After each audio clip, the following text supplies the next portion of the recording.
Welcome to Mindset Now. I am Chad Martin along with Dr. Mike Cockrell and William Leishman. This is our new weekly podcast series where we focus on converting negative mindsets into positive ones. We will be bringing in different guests from time to time and covering many topics. So if you have a suggestion for a topic you'd like us to discuss, then send us an email to yourmindsetnow@gmail.com. All right, welcome everybody again to our second episode of Mindset Now. I'm here today. I'm Chad Martin. I'm here today with Dr. Mike Cockrell, William Leishman. We had a great first show. It was a lot of fun, so we're going to dive right into this one. Today we're going to be talking about the law of attraction, and we're probably going to do this over the next few episodes because there's so much good information in that. And Mike, let's talk about what is law of attraction. Well, Chad, there's probably been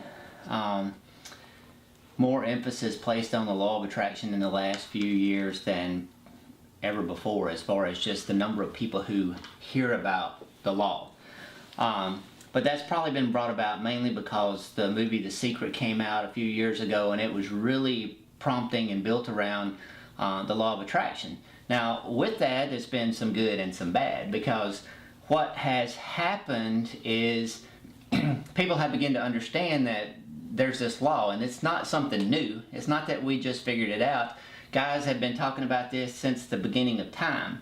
And so the law of attraction really, for us, basically tells us that those things that we think about, we place our focus and attention on, are the things that we attract into our life. It's not magical. It's not voodoo. It's just the way the universe works.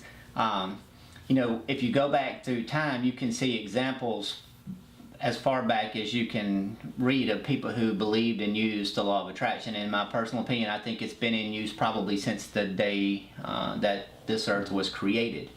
But it's just really become relevant, and it's been pushed into the mainstream thought basically in the last few years because of The Secret. Now, in the law of attraction, and to go off what you're talking about there is, guys and gals, you've experienced it, and we all have to a degree. Maybe we've never known what it was, but we've experienced it when you're around people, and you start meeting people, and you go, wow, I'm with somebody I like being around. Well, there's a reason that you've met that person. There's a reason why they have come into your atmosphere and your zone, if you want to, in your personal space. Right. Yeah, we could talk about this for days, and there's a lot of information we'll get into as we sort of move through this discussion.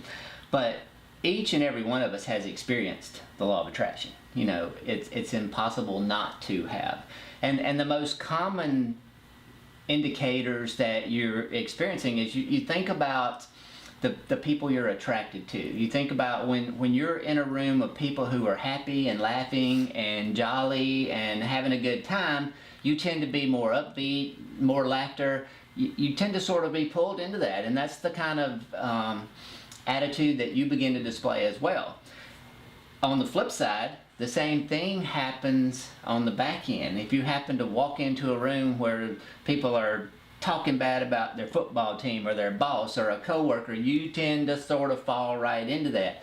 That attractive force that we all experience is by far a large part of what's going on there. As we go through some of the things we're going to talk about on the law of attraction, we'll see just how significant our emotional state of mind, our attitude, all of those things play a huge role in the kind of vibrations that we send out to the universe, and in turn has a lot to do with the kind of response we get back from the universe.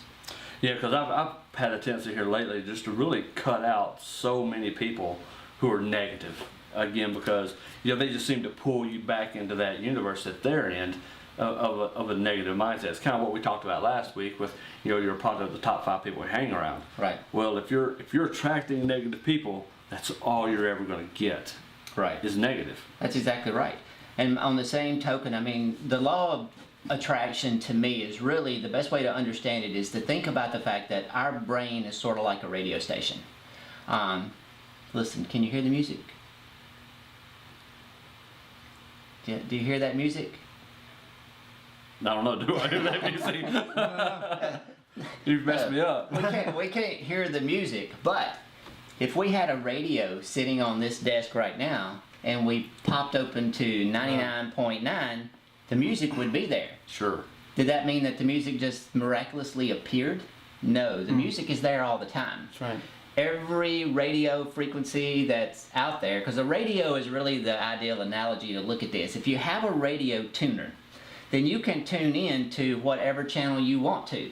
But here's the catch to that, is if you tune into a rock channel expecting to hear rhythm and blues music, it don't work that way.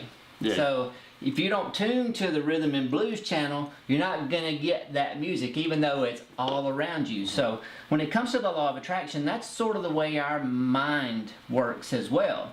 When you begin to tune your subconscious thinking toward a focused intention, you begin to attract those things that actually make that statement true in your brain.